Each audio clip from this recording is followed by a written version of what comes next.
So are you any closer to actually getting the right year, Yvette Shapiro or Chris Love? What do you reckon? Do you want to have another guess? Yeah, I think I'm 1990. 1990? You keep changing. You two are as... I might go back to 89.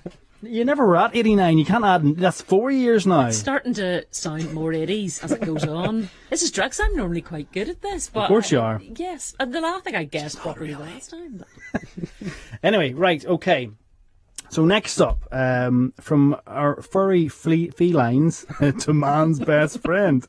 Furry fleet. Easy for you to say. I don't like cats. Stage of the The UK is a nation of pet lovers, with one statistic saying that 49% of the UK adult population. I found this amazing. That's nearly half of the people in the UK own a pet. So that includes 11 million cats, 8 million dogs, and 1 million rabbits. I thought there might be more rabbits, but there you go. Plus a staggering, what do you guess, 18 million. What do you reckon these are, pets? 18 million. Fish. Goldfish, exactly. But the question tonight is, have we gone a bit pet OTT, from designer clothes and blueberry facials, they are a thing, to setting up social media profiles and letting them into your bed? Has it all gone too far? Chris Love, what do you think? It's gone bonkers. Absolutely bonkers. I mean, these are dogs. These are cats. They're not children. They're not models. And they're certainly not, you know, glorified human beings. You know, they're a dog. They don't need a coat. They don't need a facial. They don't need nail polish. They are simply there to kick a ball about. They'll run after it. And, you know, it's a dog at the end of the day. Yvette Shapiro, I think he's being a bit mean. Well, I think pets mean an awful lot to people, and sometimes pets mean as much, if not more, to people than their human relationships. And I think it's not so much the expenditure that worries me. Yeah. In terms of buying them coats or paying for doggy daycare or buying them toys, because, you know, some figures I saw from an animal charity suggest some people spend maybe £27 per month just buying dog toys for their pet, you know, and maybe another 30 quid or so on grooming for their pet. And if you have that kind of animal, it's good for them, keep them groomed, keep them clean, everything else. That's fine. That doesn't what worries me. What worries me is the amount of money that people will go out and pay for these so-called designer dogs. And you, Vinny, know me well. They drive, and I don't want to drag down our conversation, but it does drive an industry that is really evil. And you've got rescue dogs. I do. I've got a rescue dog. You say shop. No, you say adopt, don't shop. Adopt, don't shop. Once you've adopted them, spend whatever you want, whatever you can afford on them. And I think it's brilliant if you're prepared to pay for, you know, doggy pet sitters to come in during the day. Yeah. If you buy them lovely little treats to keep them, you know, if they can have fun, that's all fine. It's your money. Spend it as you wish. I should probably admit that I have 3 dogs. I've talked about them many times. People are probably bored of that. One of my dogs has to get her haircut at least once a month. Otherwise it gets uncomfortable for her, and it's about £25 to £30, Chris. Do you think, is that excessive? Like my haircuts back in the day were that amount of money. Now as I get older I'm less worried about, you know, my curls, so I'll just go to some random backstreet barber, and no offense to my barber, there's nothing wrong with that. But £25 to £30 on a little, I know you have little tiny dogs, there's nothing worse than she is a toy poodle. little tiny dogs. She has a say that again. I think that was gratuitously offensive to you, know, Vinny. There's something wrong with grown men having a small dog. It just looks weird. It looks very wrong. It doesn't. They should be in a handbag. Well, I do not keep my small dog in a handbag, but Teeny is a toy poodle. She's 13. She has a bit of arthritis, and she has to get her hair done. She goes and gets her curls done. Even you're laughing. It's ridiculous. I know. It's partly because I can hear it sounds a bit ridiculous, and partly because I'm just quite tired. But the thing is that you really love your dogs. You adore them. I like my dogs more than a lot of people I know. Yes, and you shower them with love. I do with Benny. You know, yeah, you really do love them, and that is the most important thing. As if you love them, if they're getting good care from you, and you know, if that includes buying them, you know, their winter coats, or you know, getting them their hair cut, because if you didn't get Teeny groomed, it would be really uncomfortable for her. She'd probably have knotted fur, and you know, she might get infections and goodness knows what. So I think it's really good that people are prepared to spend the money and the time. Of course, what pets want more than anything is your time. Do you let your dog into the bedroom/bed?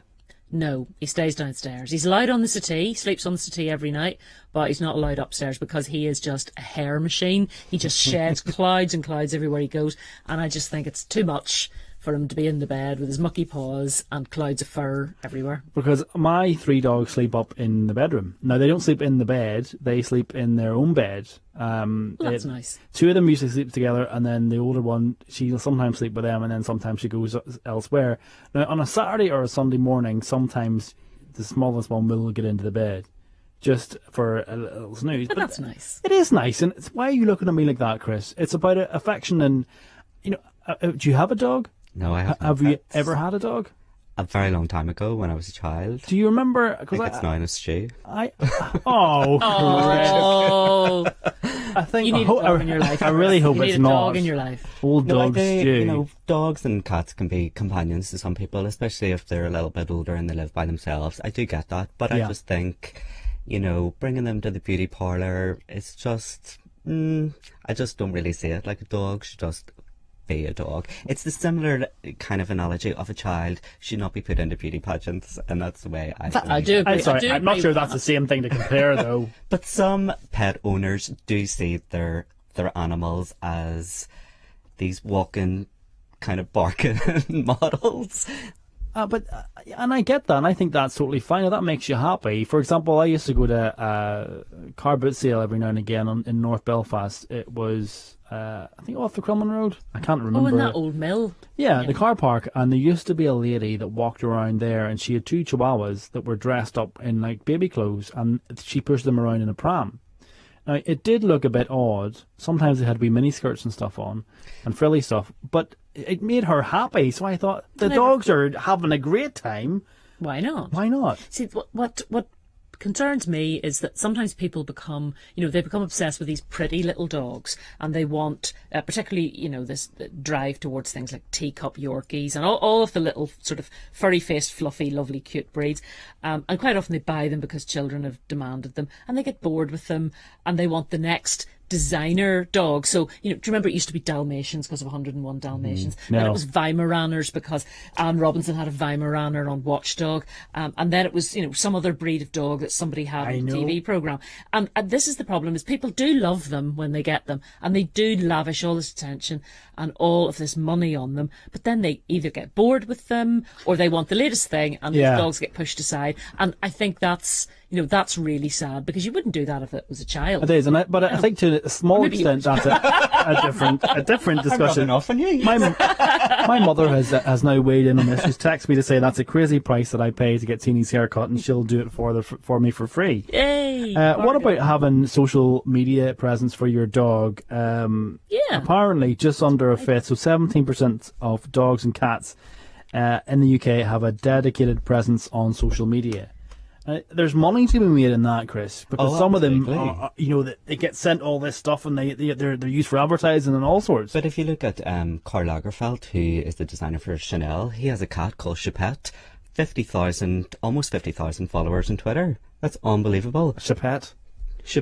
Donatella Versace has a little dog called Audrey. Stars in an advertising campaign. It's crazy. I think the Downing Street cats, Gladstone, who's the number 10 cat, has got his own.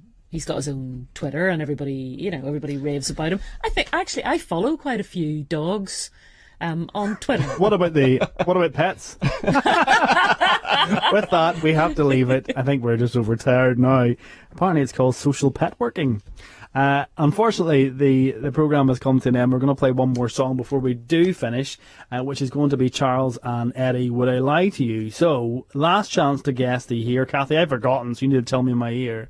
Go on, I'm Yvette. going down again. I'm going into the... I'm going to say... I'm going to stick with 1989. 1989? I'll go for 1991. 1989 and 91? Mm-hmm. The answer is... 1992. You're both so close. I think at one point somebody said 92, but you had that many guesses. It's just pointless now. Thank you very much to Chris, to Yvette. Thanks to Margaret, to producer Kathy, Studio 8. Thank you for listening. The podcast will be up later in the week. Until Monday night at 10, have a fantastic week. Good night.